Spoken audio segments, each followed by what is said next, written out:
3, 2, 1.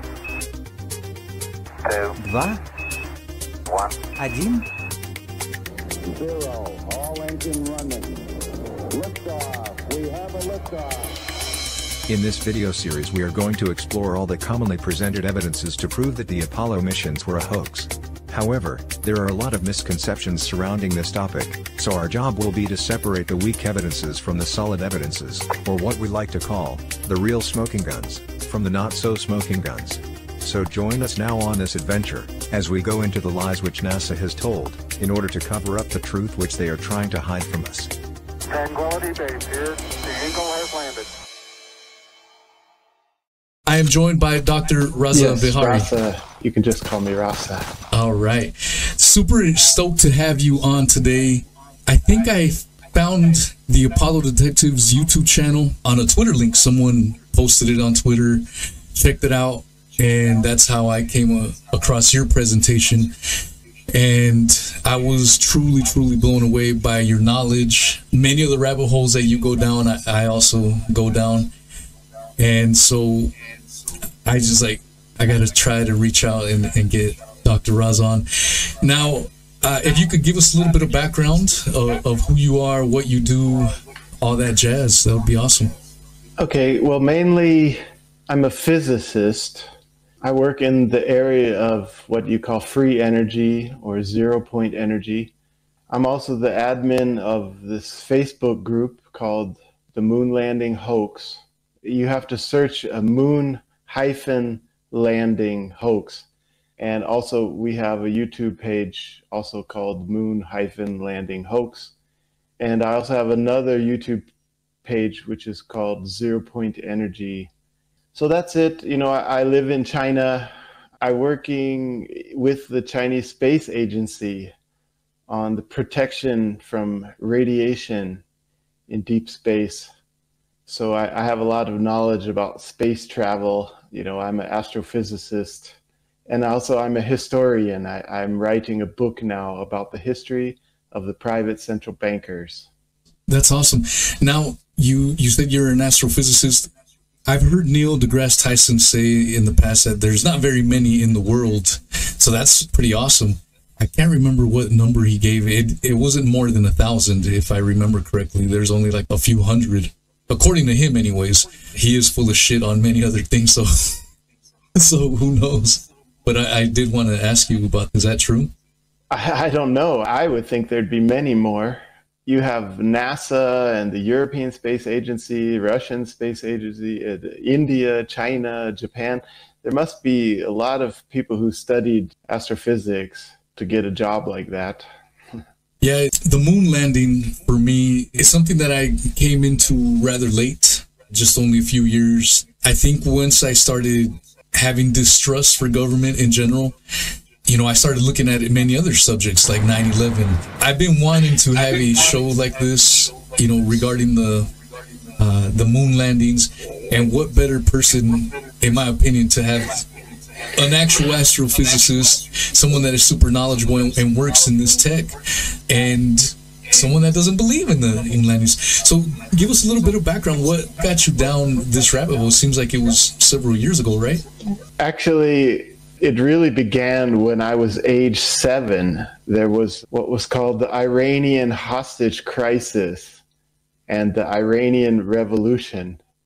And I was just 7 years old, but my mother taught me, these guys are just trying to get Carter out of office because Carter was an anti-war president. Mm-hmm. So they organized this Iranian hostage crisis in order to smear his name. So I was just 7 years old when I learned that the government was lying and cheating. And I was offered a job at NASA in 1999. But I turned them down because that I'm leaving the country. I don't like this country. Then later, in 2001, I happened to be in New York City when 9/11 happened. But what happened regarding the moon landings was I saw Bart Sibrel's documentary. A funny thing happened on the way to a moon, and that other one, what happened on the moon back in 2001. But me being a scientist and having a background in astrophysics, that was a little hard to believe. I was like, whoa, wait a minute. That's going a little far with the moon landing being a hoax. So it was very difficult for me to consider that seriously. But then what happened was I was going to fly from America to India, and I was getting on my airplane at the JFK airport in New York City. And as I was walking to my plane, they had this full-size, life-size image of the man on the moon in the airport. And then you can see the astronaut and the mountains in the background. And you had the forescreen and the back screen. So if you can look at that image, life-size, extremely high resolution, blown up life-size, you can see that the mountains in the background and the forescreen, there's a different grains, how to say, camera grains. The grains on the ground he's standing changes when it's in the background. You can't see this on a computer screen, but maybe if you ever go to the JFK airport in New York, you can see this full life-size image. You can stand next to him and take your picture, and he's the same size as you. And when you see that clarity, you can see the background and the foreground are a different image. And so I was convinced at that time. So from 2001, what I would like to present today is this list which I call the 12 smoking guns. And the reason I made this list is to help people like yourself present a stronger case, because there's what I call two categories. One is the smoking guns, and one is the things which make you go, So for example, you were talking about the lunar lander, it looks flimsy. These are things which make you go, you know. Yeah. It's not really a smoking gun, because they're always going to have excuses for that, you know. Well, there's no atmosphere in space, so the ship doesn't need to be strong. That would be the excuse they give. So what I would like to present now is what I call the real smoking guns, which are the strongest pieces of evidence that even the NASA fanboys or the trolls, they can't even defend against these, because if they did, they would just be making fools of themselves. You know, it's so obvious when you find flaws in the photographic and video evidence, then there's no refuting. So first of all, let me say I have this list which I call 12 smoking guns, and there obviously are more than 12, but these are just the 12 which I call the strongest arguments. And also, this is just a really quick list. For each one of these points, I'm going to present one or two different examples, but there's many more. So I'm giving this to you so you can start doing your own research. So let's start off here. I'm going to share my screen, and we're starting with what I call diverging shadows. So you can see the astronaut on the moon, right? Yes, sir. So first thing to mention is it's always important to write the number of the image. So this is AS14-68-9487. I'm just saying that because a lot of people come in my group and they're like showing an image, and it's like, what's the image number? It's important so other people can find it and research it. So what we're showing here, you see the two red lines is showing the direction of the shadows, right? So the ship is creating a shadow this way, and these rocks are creating a shadow that way. So that's what we call diverging shadows. So this is absolute proof of a close light source, okay? This is not the sun. The sun cannot do this. Now, let me explain this a little bit. First of all, it's important to know what would the excuse that the trolls try to make for this. They would try to say, oh, this is due to uneven ground. So let me try to explain that point. Let's say you have a ground, let's say you're on a hill, okay? And the hill is shaped like this, right? And then you have two people, one standing on this side of the hill and one standing on that side of the hill. that would create diverging shadows. But if the ground was curved like this, and you had two people, then their shadows would be converging, right? But you can tell from the image, this is not a hill like that. It's not a hill like this. This is a flat land, okay? So this excuse about uneven ground, it doesn't work. Now I'm going to show another example of this. So here's another example, the famous Buzz Aldrin flag salute. So again, you can see the shadows are diverging. You can see that, right? Yeah. You have the ship shadow, you have his shadow, and you have this rock shadow, and they're not parallel. They're all coming from a very close light source. Now, let me just come back here, because there's one important point I want to say here, is there are other moon landing researchers who are presenting images, which they also call smoking guns, and it's showing these converging shadows. This is not a smoking gun, because in order for it to be a smoking gun, the camera and the light source has to be at a 90-degree angle.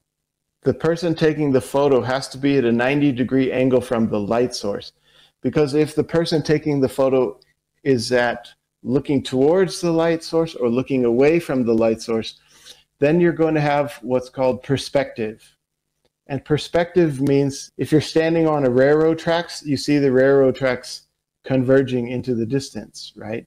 So that's perspective. So if there's an image where the light is at your back or the light is at your front, you're going to have perspective. So you can't use this as a proof of a hoax. And sometimes, you know, some people are pointing out different rocks, you know, well, this rock has a shadow pointing this way and that rock has a shadow pointing this way. This is all just strange shaped rocks. Again, this is not proof of a hoax. So that covers my first smoking gun here. The next one is the famous ladder jump. Now, the ladder jump, see, I had personally discovered this smoking gun on my own. And then later on, it came out on this movie, American Moon.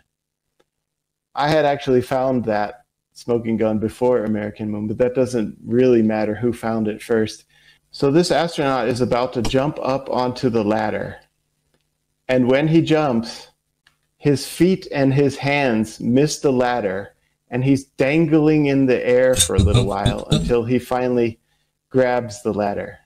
Okay, it's kind of quick, but just watch it. Jump. You see his legs dangling. Now he gets his feet onto the ladder. Okay, so you see it's very, very clear he's dangling in the air. Okay, his feet are off the ladder, his hands are off the ladder. Jump, dangling, dangling, dangling. Aha. Wow, this is a very clear proof of a hoax here. Okay, so you could see that, right? You could see him dangling Absolutely, in the air. Yeah. Yeah. I've been watching a lot of them, and I read the comments, and so many people are like, oh my gosh, my heart stopped when I watched this. And my perspective, I'm laughing at the comedy, you know, it's just so hilarious to me to watch now that I don't believe in them. Yeah, you know, one thing is it's always good to be skeptical. It's always good to ask yourself, maybe I'm wrong about all this. Yeah. Maybe it was real. Maybe it was real. But every time I keep coming back to clips like this, I'm like, no way. How could that be? You know, he's dangling in the air from a wire and the shadows are diverging. There's no way to refute these things, you know? Right. So now let's go to the point number 3. This one is a really interesting point here. So this is the famous Apollo 12 docking scene. Watch this antenna up here, flopping, dangling, and it's waving around. This is clear sign of Earth's gravity. Mm-hmm. This cannot happen in space with it dangling like that. This is a proof of gravity. You see, the ship is turning, and when it turns, the antenna drops, and then it wiggles like that. And this is a clear sign of gravity. Okay, this cannot happen in space where there's no gravity. I'm using official NASA clips here, okay? The person who discovered this is a member of my group. You know, he's the one who came in my group and said, check this out. The antenna is dangling. And I was, wow, this is one of the biggest smoking guns I've ever seen. And it's such a big smoking gun that NASA actually deleted this clip from their webpage. They're actually trying to hide, to hide this clip because it's such a clear smoking gun. The guy who presented this to me, I asked him, I said, have any trolls tried to come and debate you about this point? And he said, yeah. What they said is they tried to say, you're the one who sped up the film. You're the one who made it look like the hoax because you sped up the film. This is official NASA film here. This is not me speeding it up. You just saw the webpage. This is somebody took this clip from the original NASA footage before they deleted it from their webpage. Let me just show you proof that they deleted it from their webpage, okay? I'm gonna show you now the NASA webpage, and you can find this clip is missing, okay? Can you see this? Apollo 12 Lunar Surface Journal. Firm. Yes? So this is the official NASA webpage. Now, it says here, you know, it has here the landing day. These are clips from the day they landed. The first EVA means the first time they step out of the ship. Second EVA, and then if you go down a little bit more, background material. Here is the video and movie clips. So this is where it should be. It should be here, Apollo 12 video library. And here they have the first EVA. They call this a visit to the snowman. And then here, this is the famous quote when he first steps out of the ship. There's a famous quote, that may have been one small step for Neil, but that was a large step for me. So that's a famous quote when the first step, Apollo 12, right? This is the second time they landed on the moon. And then it's showing here, you know, his coming out of the ship and this walking around, the TV troubles. Okay, this is also part of the first EVA. And down here, wake up, get ready for EVA 2. And then there's nothing more. Where's the rest of the video clips? This video clip comes from the return to orbit, okay? So here, this is the video library. You can check all these video clips. It's not there. It's just not there. Where is it? It should be here. Oh, we're coming back to orbit, but there's no video clips anywhere in this. So there you go. That's the biggest, one of the biggest smoking guns. So big that NASA's trying to hide it. Let's keep going now. I'm going to show you another clip. This is what I call the mannequin on the rover. Yeah, I watched this clip personally 3 times today, and I couldn't stop laughing each and every time. So this is Apollo 16 Lunar Apollo Flight Journal. So this is the official NASA YouTube page. Let's just watch through this thing a little bit. So you can see his hand is not even touching the steering wheel. I'm gonna come back to that point later. Yeah. Now watch his left arm. Watch his left arm here as he drives by the camera. You can see his left arm is here. His left arm is just stuck in position. Let's see, he's going to do another pass. Watch his left arm again. Oh boy. His left arm is just there in the same position. So the steering wheel is in the middle between the 2 seats. Okay, it's a joystick steering wheel. You know, you push it. He has his right hand on the steering wheel, and then you go to the right, left, forward, reverse. It's a joystick steering wheel. Now, and then his left hand is just there in the air, you know? It's like it just stays there. That would be totally unnatural, you know, for a human being. Some NASA trolls tried to make the excuse that, well, this is comfortable because the pressurization of the suit, but it's not. You see, if you were bouncing around like this, you know, you wouldn't be comfortable.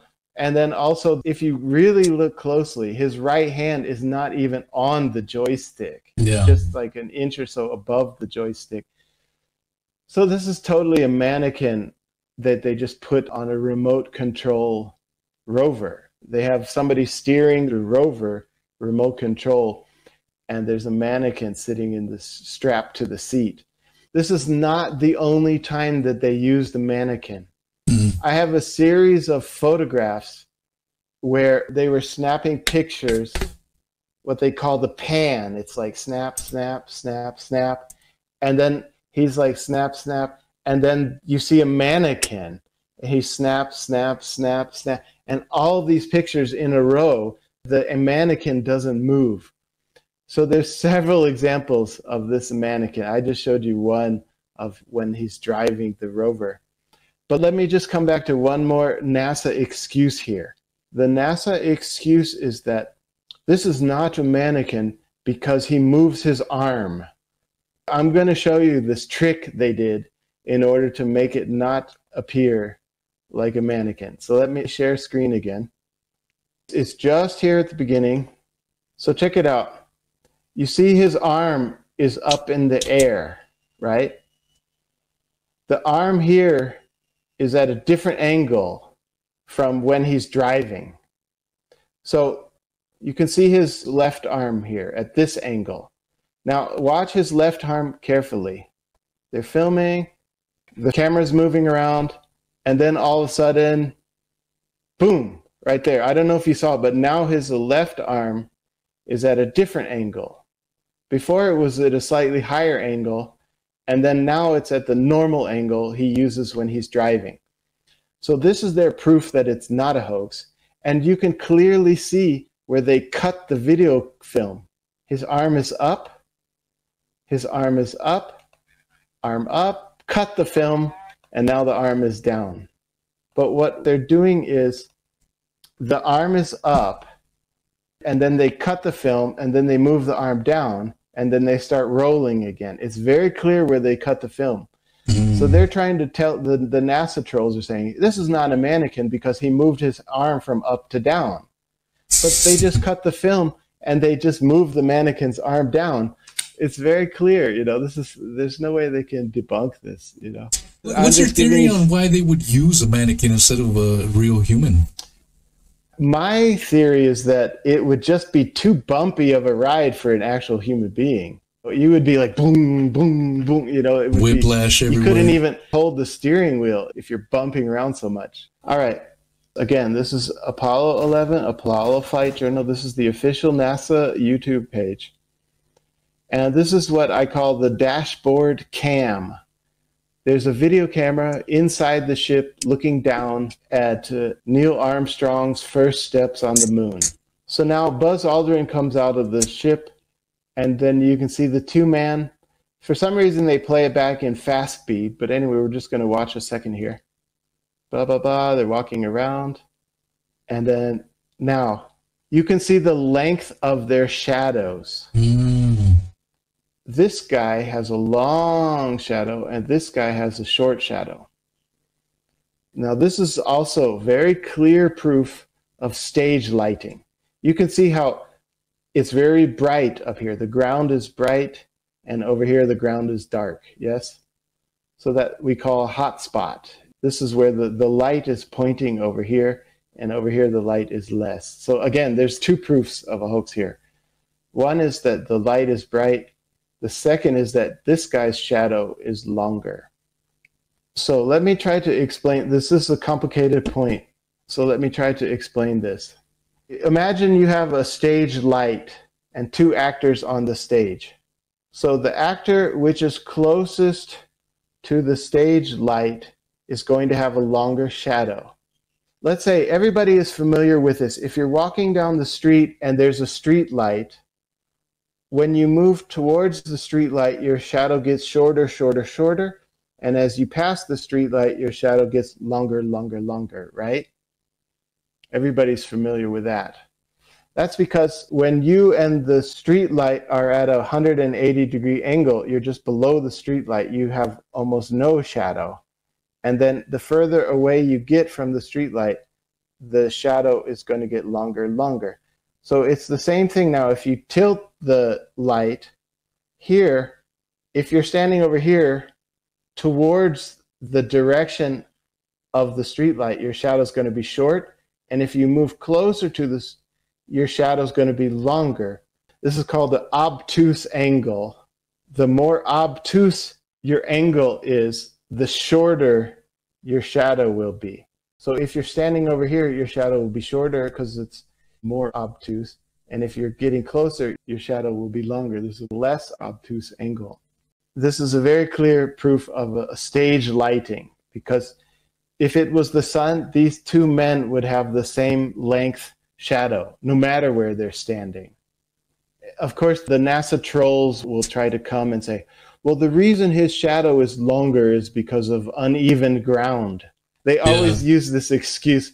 Oh, the ground is not even. That's why his shadow is not longer. No, it's totally nonsense. This is a flat ground they're standing on, you know, and they're so close. There's not some kind of a hill he's standing on. No, it's not like that at all. All right, this is one most people are familiar. He falls down.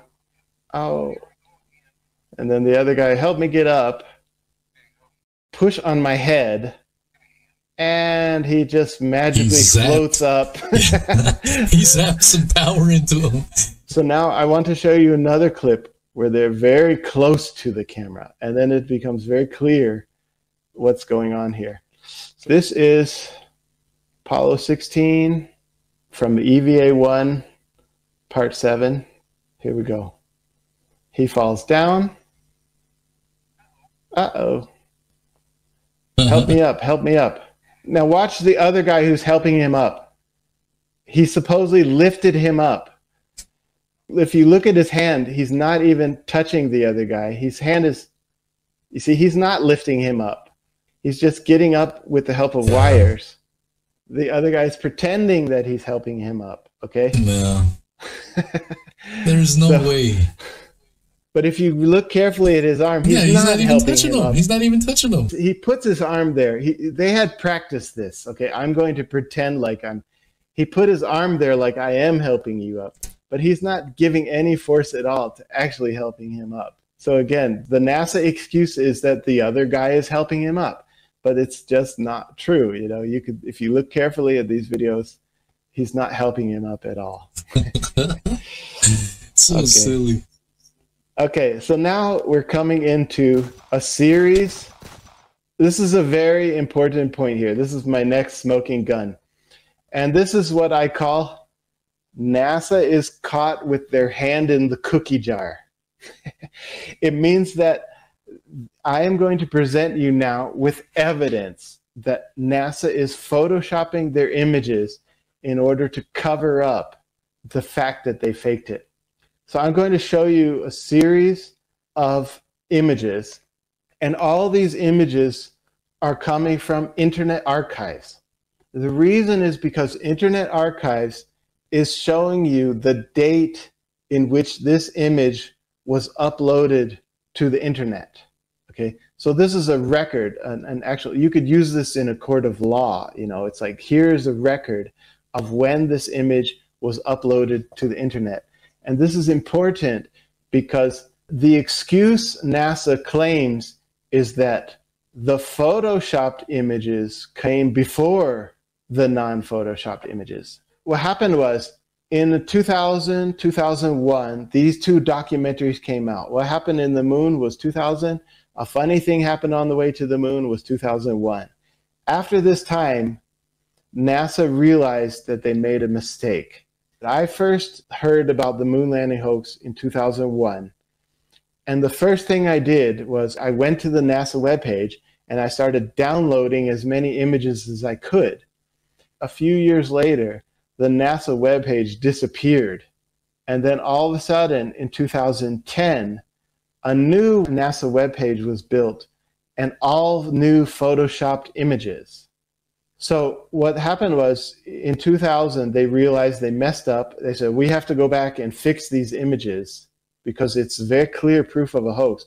So they removed the old webpage. It took them 10 years to Photoshop because there's hundreds, if not thousands of images they had to Photoshop. That took them 10 years to Photoshop all these things. You can see this, Internet Archives. Can you see the man on the moon? Yeah, that's the original one, isn't it? And then they Photoshopped it? Yes. So you can see how the bright light is here. And then as you go to the back, it's really dark. Yes. And the front is dark. And here it's super bright because of spotlight. Okay, this is not sunlight.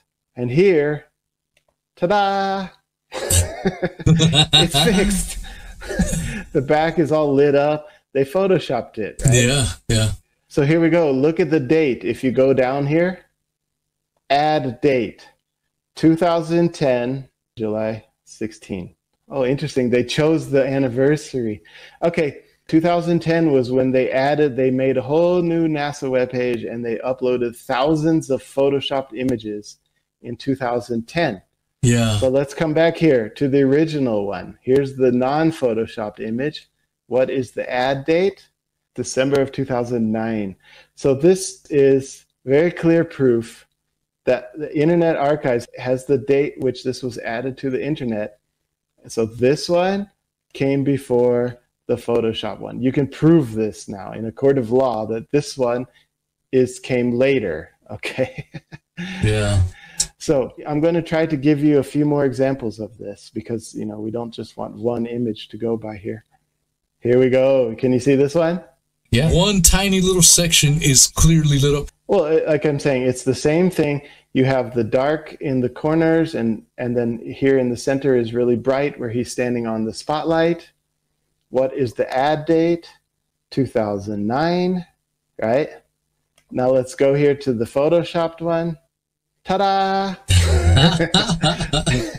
It's so ridiculously different. And so if you're a skeptic, you have to ask yourself, why go through all this damn trouble? Again, here's the add date, 2010. This came later, right? So what is the excuse NASA is giving for this? And some of the images, like for example, if you go to their Flickr page, where you can also download these images, and then you right-click on the image, and you go to image properties, it says this image was made by Photoshop. It says there on the image itself that this was made by Photoshop. So what is the excuse NASA is giving for this? I've had to deal with trolls, so I know their excuses. So NASA says that the reason is because we just so happen to use Photoshop as the program for our scanner. When we rescanned the images, the scanner was sending the images through Photoshop, but we weren't actually touching up the images. It's strange. See, the excuse they give is that, well, these old images was just a bad scan. So that's why we had to do a new scan. And in the new scan, we adjusted the light levels a little bit. But see, here's the point. At what point are you not editing the videos? Yeah, if you just change the light settings, but once you adjust the contrast, you are manipulating the images. If you're just doing light settings, but see, that won't do it. If you just change the contrast, then this will also be bright. Once you change the contrast, that's not going to do it. There's a tool on Photoshop, which is called the lasso tool. And what you do is you lasso around the parts where you don't want to change. So the background, which is not under the lasso tool, you can adjust that while keeping this the same brightness. So this is how they did it. They used what's called the lasso tool, and they highlighted the areas they didn't want to change, and then they could change the other areas. So that's how they did it. Just a few days ago, one troll came into my group, and he said, well, that's not proof of Photoshop. And then he sent me a video of himself using Photoshop in order to make one image look like the other image. It's like, wait a minute, you just use Photoshop to prove they didn't use Photoshop? Oh, it's so ridiculous. When the trolls try to debate these points, they're just making fools of themselves because these are non-debatable points. And I'm also, by using Internet Archives, I'm proving that these images are of an earlier date. Again, here's the famous flag salute. And you can see here, the ground over here is quite bright behind him. And the ground way back here in the corner is very dark, right? And now we're going to come to the new photoshopped image. Ta-da! They brightened it up, you know, here in the background. Yeah, everything is parallel now. And again, the ad date, this is 2010, whereas if you go back to the original, 2009. So yes, definitely this one came before. Let's give a few more examples of this. All right, you can see this image, right? This is also Apollo 11. He sets up this little solar-powered thingamajig, whatever it is. And here's the spotlight is over here in the center of between him and the ship. And over here in the background is very dark, right? You can see that, yes? Yes. All right, let's go to the new Photoshop image. Ta-da! All fixed up. It's so drastic. All even now. It's a completely different picture. Yeah, really fancy Photoshop work they're doing here. And again, the ad date, this is the Photoshopped one is 2010, and the non-Photoshopped one is 2009. Back in 2001, that's when I went to the NASA webpage. That's what I was downloading, you know. Yeah. But then they removed all the images from their webpage. So back in 2001, this is what you got from the NASA webpage. But after 2010, wow, everything's all fixed. Yeah, yeah. All right, let me just show you just the last couple ones, just to prove that this is not only Apollo 11. Okay, it's also other missions. Here we go, Apollo 12. Here's the spotlight, yes. And over here it's very dark, and over here it's very bright, yes. This one was added a little later. But this is the Apollo 12 image that hasn't been photoshopped. If you go to the new NASA webpage, you can find the photoshopped one. Now I'm taking you to the NASA webpage. This is an image they forgot to Photoshop, which you can find it directly on the NASA webpage now. 5866. So here we are in the Apollo webpage, right? This is the AS11-40-5866. Here's the high resolution one here. And now you look under the ship. It's really bright. Yes. And here in the back, it's dark. So this is one they forgot to Photoshop. If you go to the original, it is a little bit darker here. But here it's super bright. And this is coming directly from the NASA webpage itself. So it means they didn't do a very good job photoshopping this one. This brightness under the ship should be the same brightness over here in the background. So they didn't do a very good job photoshopping that one. So that is the presentation on the photoshopping of images. The next one is the famous hitting the rock. He's banging on the rock, and you can hear the banging sound coming through to the microphone inside of his suit. So sound cannot travel through a vacuum.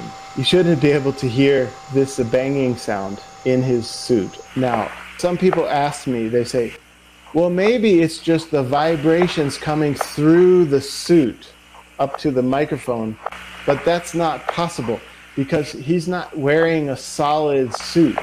If you were inside like a solid tin can, and you knocked one part of the tin can, yes, that sound would reverberate through the tin can. But the suit is flexible, right? So the sound cannot reverberate in a flexible suit like that. So let's just play this video clip. Apollo 17, this is the official NASA webpage. And this is the clip, the time, 114 hours, 40 minutes, unto 122 hours, 40 minutes. And you have to fast forward all the way here to 7 hours, 31 minutes into the video. I like to show people the exact references here, okay? Yeah. Because this is something a lot of the people in the past forgot to do. Please, if you find a smoking gun, show us where you found it. And this is coming from official NASA webpage. So I'm going to show this thing where he's banging on the rock. Here we go. That's good, G. Here you can hear it. Tuck, That's good, G. tuck, tuck, Don't wear your hand out. tuck, tuck, tuck. So there's many different examples where you hear one tuck like that, you know, like he falls down and he hits something and it's like a tuck. Or there's another scene where he throws the hammer and it hits the ship and it's like tuck. You can hear it tick and hit the thing.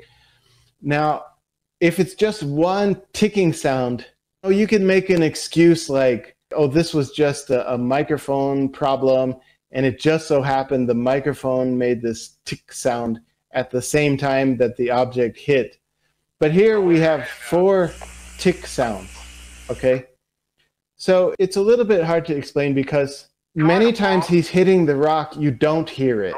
But that's because his hammer is not making a solid hit onto the rock. Don't wear your hand out. But there's 4 times where it's like you hear tuck, tuck, and then he says, wait a minute, let me try again. Tuck, tuck. So there's 4 times where his hammer makes a really solid contact on the rock. And that sound actually comes up. So that's why I'm saying this is the best example of these hearing sounds, is because it's not just one tick sound you hear, but there's 4 ticking sounds. All right, let's keep going. I'm going to go to the next smoking gun here. This is what I call the lack of delay. The recording of the audio is being done on Earth. So if somebody at Mission Control says something, like he's going to ask a question, so his question will go out, and that takes 1.3 seconds for the speed of light to reach the moon. And then when the astronaut hears that, he replies, and it's going to take 1.3 seconds for his reply to come back. This is a 2.6 second delay. Must be there. But the delay must come between when Earth says something and when the reply comes back. Okay, that's where the delay has to be there. Now, there are many examples of this. For example, American Moon does a really good job of showing different examples of this, but they forget to tell us where these clips are. Please, if you find a smoking gun, tell us where you found it. So I'm going to tell you now where I found some very clear examples of this missing delay time. And these are on the rover drive of Apollo 15. And I'm going to try to point out exactly where these missing delay times are. I'm just going to play this clip and I'll try to point out when does Mission Control say something and when does the moon reply. So you can hear it. We'll advise you on what your rate looks like and the tasks that we want you to carry out once you arrive. Just start off in the direction of Station 4, please. Okay, and stand by for a mark when you roll. Dave, you'll want to trend for course 346, and it's about 1.7 clicks to station. Okay. And you're running at 12 frames per second, I imagine. Yeah. Right. But Jim might want to swing the camera around towards the right. We're heading directly downhill now. We're past up. Roger, Jim. Copy. Any idea of the dimension? Actually, I'd estimate it's relatively thin, but What kind of progress are you making now, Jim? we're calling about 0.8 clicks. Well, 8. Okay, so Spacecraft Films was the original DVD where they got all the original clips from NASA and they released official DVDs. So that's where this guy's YouTube page, he's just taking his clips from Spacecraft Films. And Spacecraft Films are the original unedited video clips. So now, You can see this. This is the ISS spacewalk, right? Now, the thing you're looking at here is the sun reflecting in his visor. You understand? You're looking in the face mask, the visor of the astronaut, and then you can see the sun. I'm going to go to full screen. We can watch the sun on the ISS spacewalk. See the sun? He puts down the visor. Again, you see the sun's reflection. Now we're coming over here to Apollo. I'm going to show you the sun's reflection here. Ah, look how big that sun is.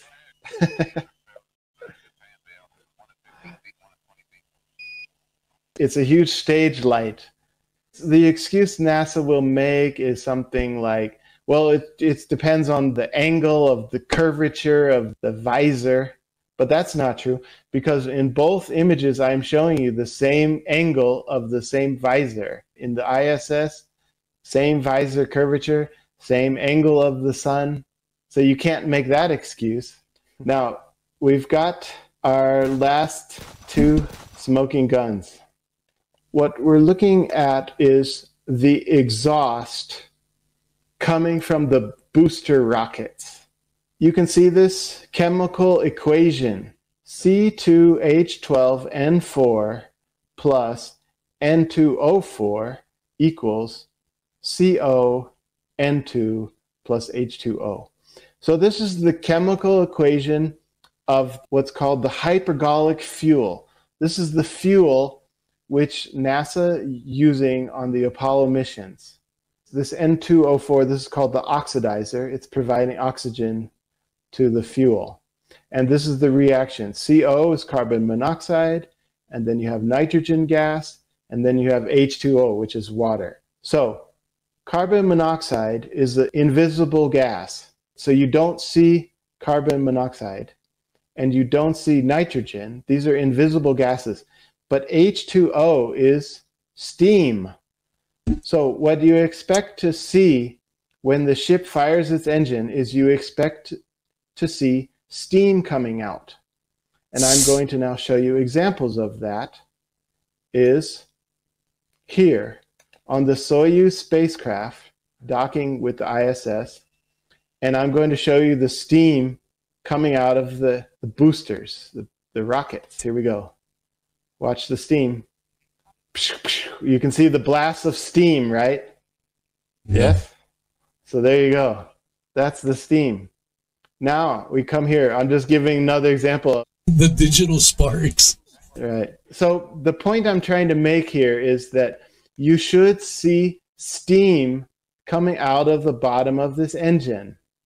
On the Apollo Detective channel, this friend of mine who's making that channel, he is a Hollywood expert. He works in Hollywood.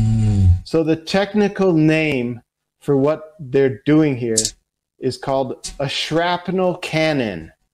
These are actually little chunks which are being ejected with the use of explosives. The reason they look like rainbow sparkles is because of the type of TV camera they were using. It's a 3-color red, green, blue TV camera. So when something passes quickly, it leaves these rainbow sparkles. That's just the effect of the TV camera. So the way they fake this is they lifted the ship up with a crane, and then they had this shrapnel cannon firing all these little bits and pieces of stuff in all these different directions.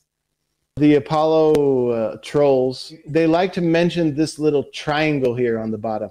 There's a triangle here on the bottom. You can see it, right? They're saying this is the blast. This proves it was real. But this is the result of the shrapnel cannons. There is also a little bit of dust. So you can see dust flying up here. So again, the apologists like to say, oh, that's proof that this is real. But coming back to it, despite all of that, you should see a huge gusts of steam coming out of the bottom of this craft. That is a result of the chemical reaction, is that huge gusts of steam. You see, when you come back to the Soyuz missions, you see the steam gusting out, but this is just tiny little bursts of steam. But here we're talking about an actual liftoff. So the amount of fuel using on this liftoff is thousands of times more than that little course correction, little bursts of steam. So you should see huge gusts of steam. And of course, the NASA excuse will be like, well, this has to do with the dispersion of the steam into the space. Now let's come to the last smoking gun here. So this is the Chinese Mars lander. And you can see there's a huge hole in the ground where the exhaust was blasting a hole and blowing out all the rocks as the ship was coming down. You can see that huge hole, right? Yep. So this is what you would expect to see. Let me kind of do a little more detail on this. This is the Chinese Mars lander. You can see the hole very clearly.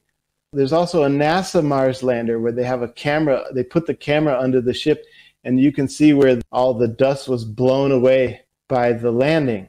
So just to add this in, some people asked me then, said, well, what about the Chinese moon lander? The Chinese moon lander does not have this blast crater because the Chinese moon lander dropped from a very high height, okay? But the Chinese Mars lander, it kept the engine running all the way until the surface. And that's what happened on the Apollo missions as well. That's why the Apollo mission should also have this huge blast crater. This is just a tiny little ship compared to the Apollo missions. So the blast crater should be much bigger than this. This is just a tiny little Chinese unmanned craft. So here's a link. This comes from, but this is just a little gem which Jero White found. It's on his channel. A big question here is like, can you land on the moon with the main engines? Or do you need a separate thruster system that's way up there? Like basically, if you land with the main engine, are you going to dig a big ditch in the moon and then fall over because you landed in a ditch that you dug? Now, this is a very funny point. This is a webpage where it's called Height Above the Surface at Engine Shutdown. Collect space, and a bunch of NASA fanboys are talking about all the details. How high were they above the surface when they shut down the engines? And they're giving all these different figures. Oh, he shut it down. And they talk about the speed. How hard did the ship land? You know, they say Apollo 15 was the hardest landing. They cut the engines off at a little bit higher altitude so that when the ship actually hit, it hit harder. And it hit so hard that the engine actually hit the ground, and it even distorted the engine bell as the engine bell hit the ground. So all these intellectual guys are examining all the Apollo landing sites, and they're calculating how hard did the ship hit and how high was the ship when they cut off the engines. And none of them are mentioning the fact that there should be a blast crater. There should be a hole in the ground due to the exhaust. Now, they do offer one picture. I'm going to just click here on this NASA image. So here's the funny thing. All these intellectuals are saying, wow, you can see the dust has been blown here. You can see the dust has been blown. I see no blast crater. There should be a huge hole underground. So you can see a little bit. It looks like they maybe took a leaf blower or something. If you really kind of imagine hard, you use your imagination, there should be a huge blast crater under this engine because this is an extremely heavy craft. The NASA excuse is that, oh, the reason there's no blast crater is because throttle down. But even with throttle down, there still should be a huge blast crater, you know, because even here on the Chinese one, you can see this is just a tiny craft, and even with their throttle down, it leaves this huge hole in the ground. This is the 12 smoking guns, and like I said, there are more than 12, and I'm just showing you a few examples for each one of these 12 smoking guns.